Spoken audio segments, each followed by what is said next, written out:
Je reconnais maintenant Monsieur le député de Blainville, porte-parole de l'opposition officielle en matière d'affaires municipales. Monsieur le député. Merci, Madame la Présidente. Le 23 février dernier, le Premier ministre faisait en cette Chambre un 5e discours inaugural après avoir prorogé la Chambre quelques jours auparavant.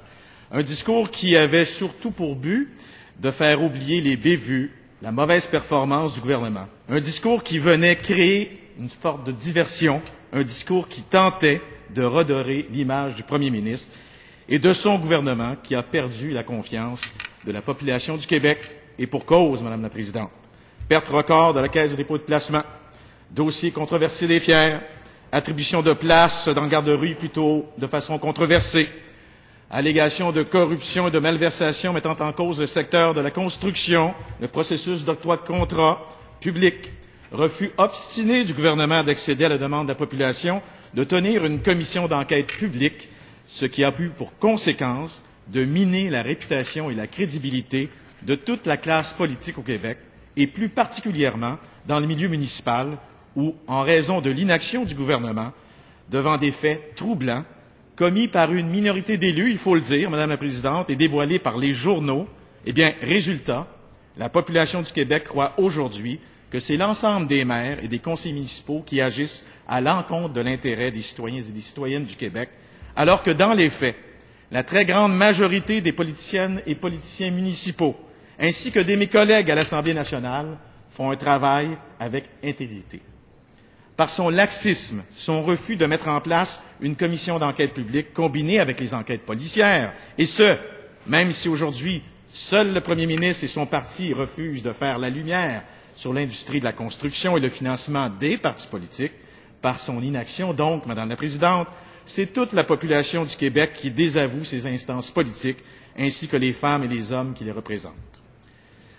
Des faits et gestes posés par le gouvernement qui démontrent clairement qu'il n'est pas à l'écoute de la population. Je pourrais continuer à vous en citer, Madame la Présidente, pendant plusieurs minutes.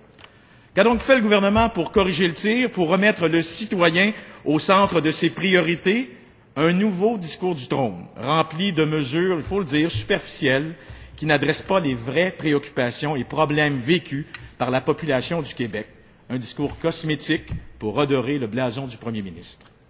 La population n'est pas dupe, Madame la Présidente. Quand on regarde de plus près le discours inaugural et maintenant que le budget a été dévoilé, on se rend compte rapidement à quel point le contenu du discours était vague, superficiel et que les mesures annoncées sont soit réchauffées ou ont déjà été annoncées. Au mieux, certaines ont été même copiées sur les partis d'opposition.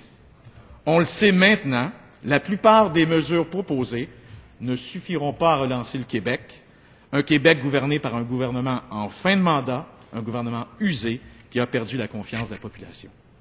Mais puisqu'on est là pour en parler, Madame la Présidente, prenons donc le temps d'analyser ce 5e discours inaugural. Le Premier ministre nous dit que nous devons nous en faire entendre pour affirmer notre différence et notre manière d'être, que ce souffle de vie s'incarne dans notre langue et notre culture. Ce même Premier ministre qui est resté de glace hier devant la déclaration de M. Larry Smith, qui déclarait que la défense du français était de l'histoire ancienne. Ce même Premier ministre qui a autorisé le retour aux écoles passerelles, permettant ainsi aux gens mieux nantis de notre société d'accéder à l'étude en anglais plutôt que de défendre la loi 101. En agissant ainsi, le gouvernement est revenu sur une décision adoptée à l'unanimité par les membres de l'Assemblée nationale et pire encore, c'est sous le bâillon que le gouvernement a forcé l'adoption de cette loi qui renie les principes de tous les gouvernements précédents et ce, peu importe leur allégeance politique, Madame la Présidente. Le gouvernement annonce la création d'un fonds spécial pour encourager nos entreprises culturelles.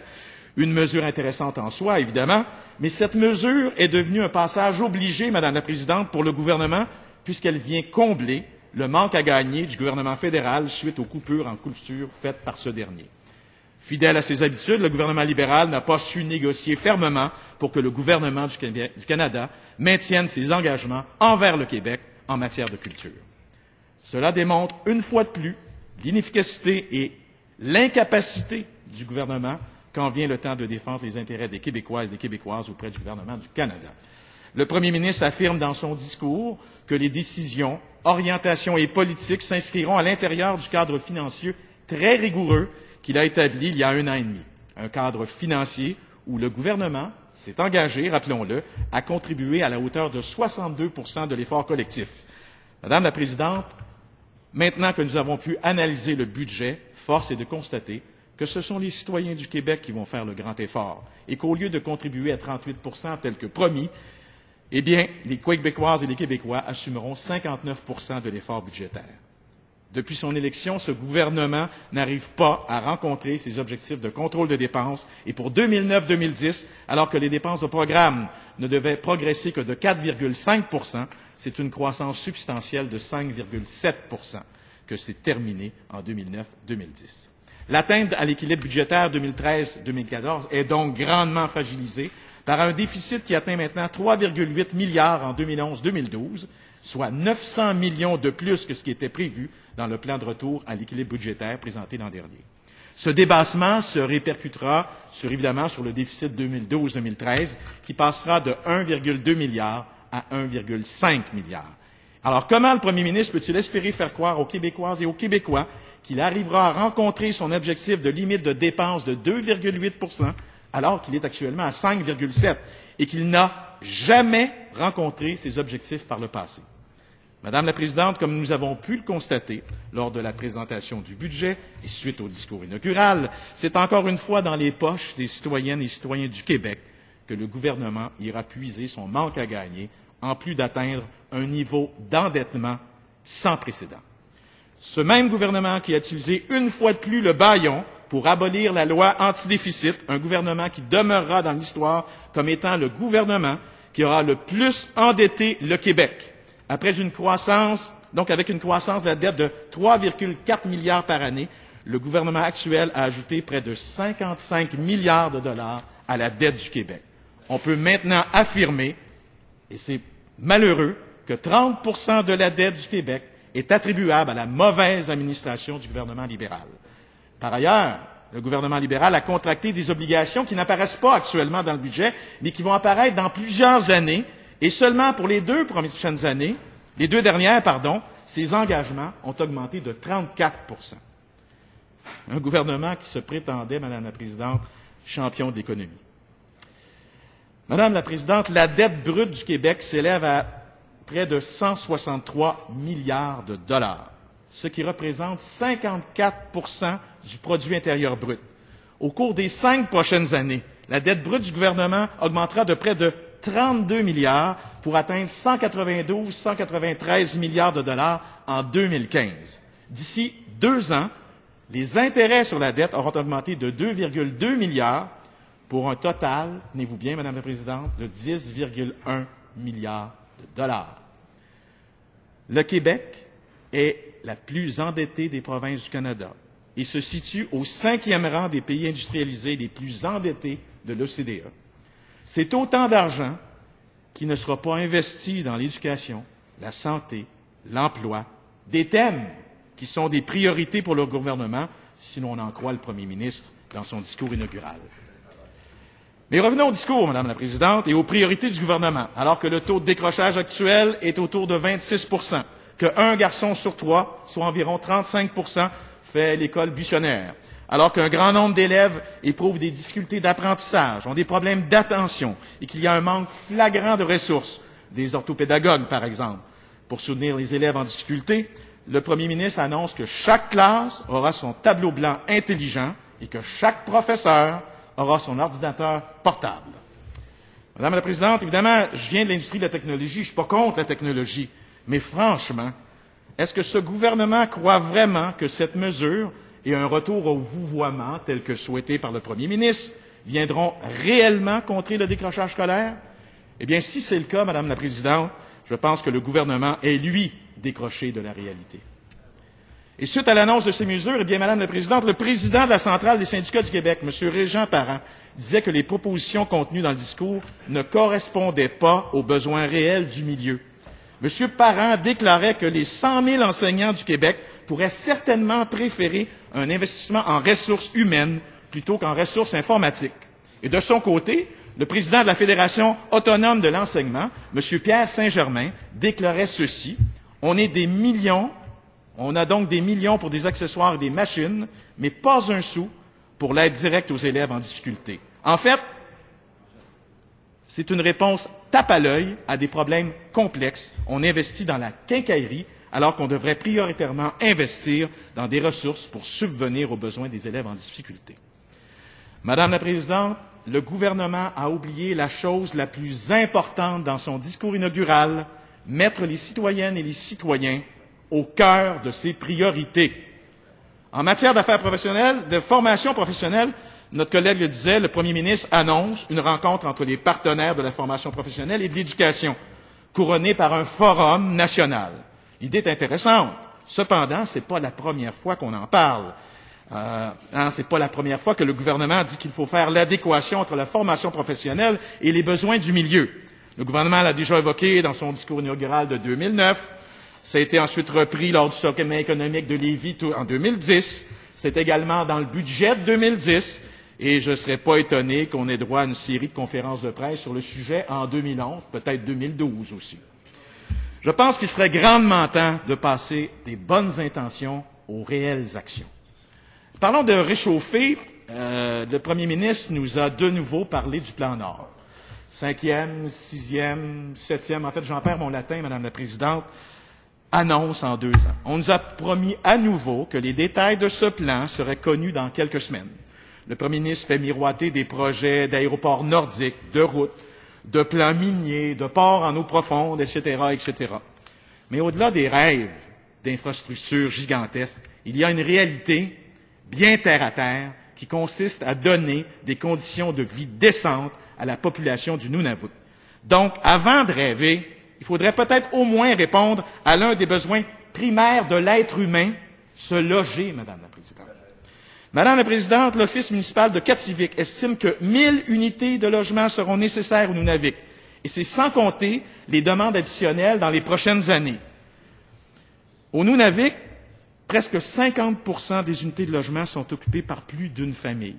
Une situation qui est déplorable et inacceptable et qui, selon la Commission des droits de la personne et des droits de la jeunesse, accentue des problèmes sociaux tels que l'abus de drogue et d'alcool, le suicide, la violence familiale. Alors comment peut-on espérer développer le nord du Québec et affirmer haut et fort que c'est la grande priorité du gouvernement quand on semble ignorer que devrait être la priorité de tout gouvernement, soit le bien-être des concitoyens et des concitoyennes qui y habitent. Mais, Madame la Présidente, non seulement le gouvernement n'adresse pas dans son budget cette situation, mais il annonce une diminution de 1000 logements sociaux. En effet, Madame la Présidente, j'ai copie dans mon bureau d'une lettre signée de la main du Premier ministre datée de 2009. Et dans cette lettre signée par le Premier ministre, il s'engageait à créer 3000 logements sociaux pendant 5 ans. Il renie donc sa promesse qu'il a annoncée donc en 2009. À titre de porte-parole de l'opposition officielle, Madame la Présidente, également en matière d'habitation, je dois vous dire que j'ai été stupéfait de constater que cette annonce de coupure, que cette promesse rompue a été applaudie à tout rompre par l'ensemble des députés libéraux ici même lors de la présentation du budget. C'est donc cela la grande vision du gouvernement en matière de logements sociaux, sa vision pour le bien-être de la population du Grand Nord québécois. Je ne suis pas député libéral, Madame la Présidente, mais je trouve que cette position est embarrassante, gênante.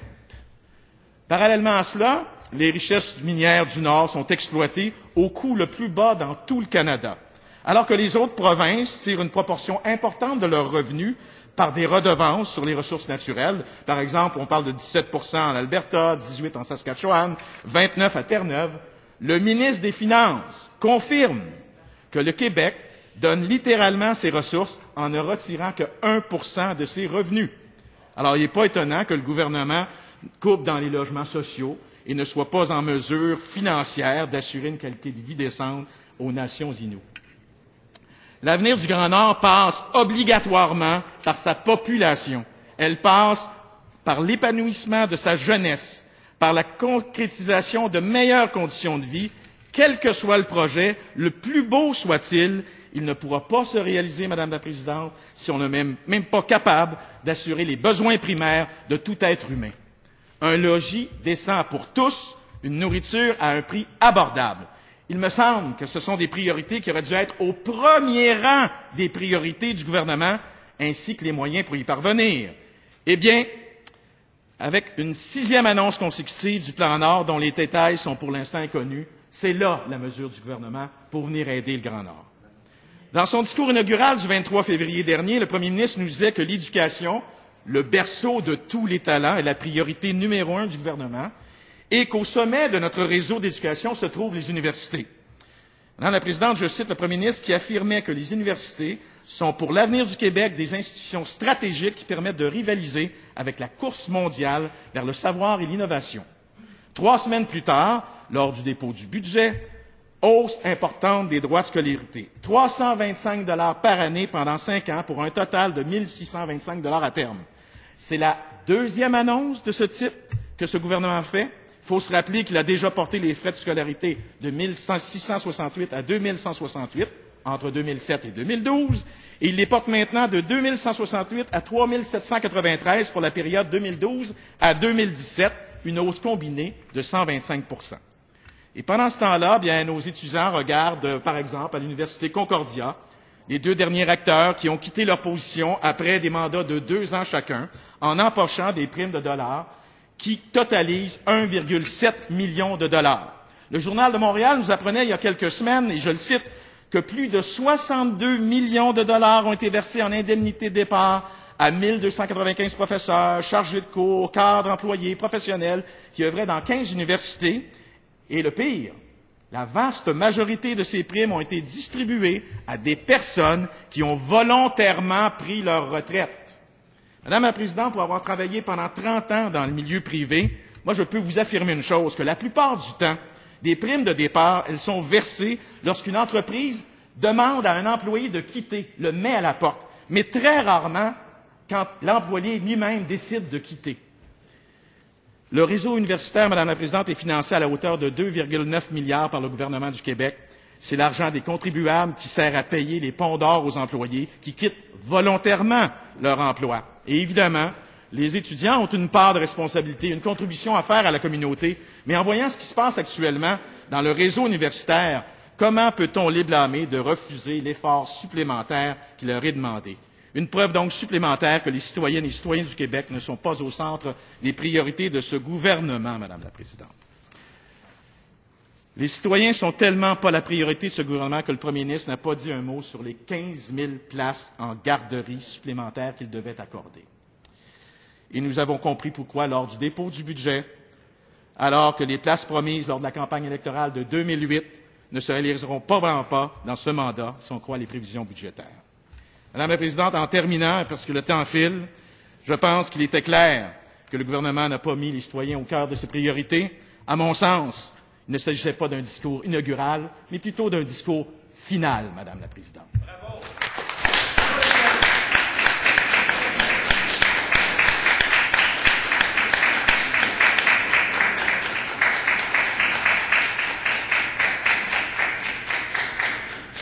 Alors, je comprends, Monsieur le député de Blainville, que vous avez terminé votre intervention.